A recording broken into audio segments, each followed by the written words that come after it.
આમ left side. હા, પહેલો કરી લો, ક્લચ દબાઈને બસ ધીમે ધીમે જવા દો. બસ આની આ સાઈડમાં જ રાખો, ધીરે ધીરે જવા દો.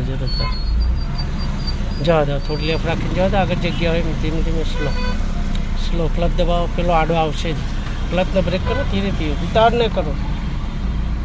પેલો આડો આવવાનો જ છે ગાડીવાળો, ખ્યાલ આવે. જવા દો, થોડી જવા દો.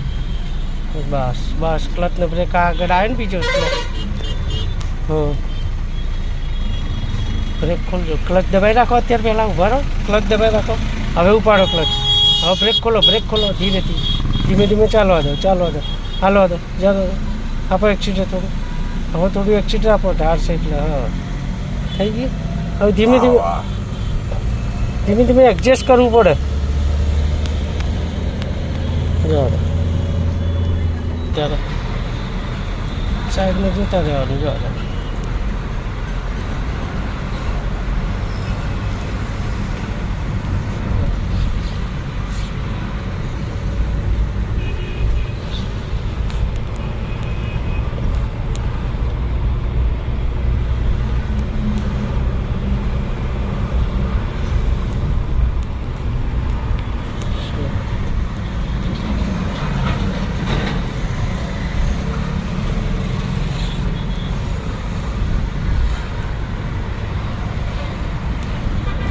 અત્યારે 8:30 થયા ને એટલે ઓફિસની ટાઈમ હોય ને એટલે થાય આ બાજુ ટ્રાફિક. એટલે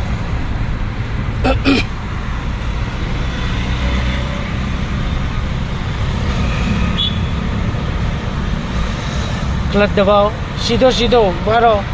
જવા દો, ક્લચ દબાવો, જવા દો. ન્યુટ્રલ કરીને છોડી દેવાનું. એવું લાગે ને તો પછી સીધો ધક્કો મારો એટલે ત્રીજો જ પડે. સેકન્ડમાં જઈએ તો વાંધો જ ના આવે. નોર્મલ ચલાવાય સેકન્ડમાં 20-25થી વધારે ના ચલાવાય. એમ સેકન્ડમાં ચલાવાય ખરી, પણ 20-25થી વધારે ના ચલાવાય. પેટ્રોલ વધારે ખાય.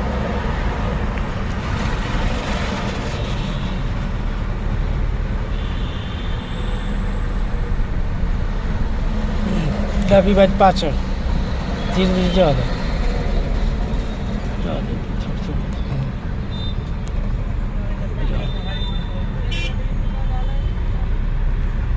પાછળ રાખો, આમ આગળ. બસ બસ ધીમે ધીમે જવા દો. એટલે પેલા લેફ્ટ સાઈડથી આવવાવાળા હોય ને એ પાછળ ચેક થવાનું.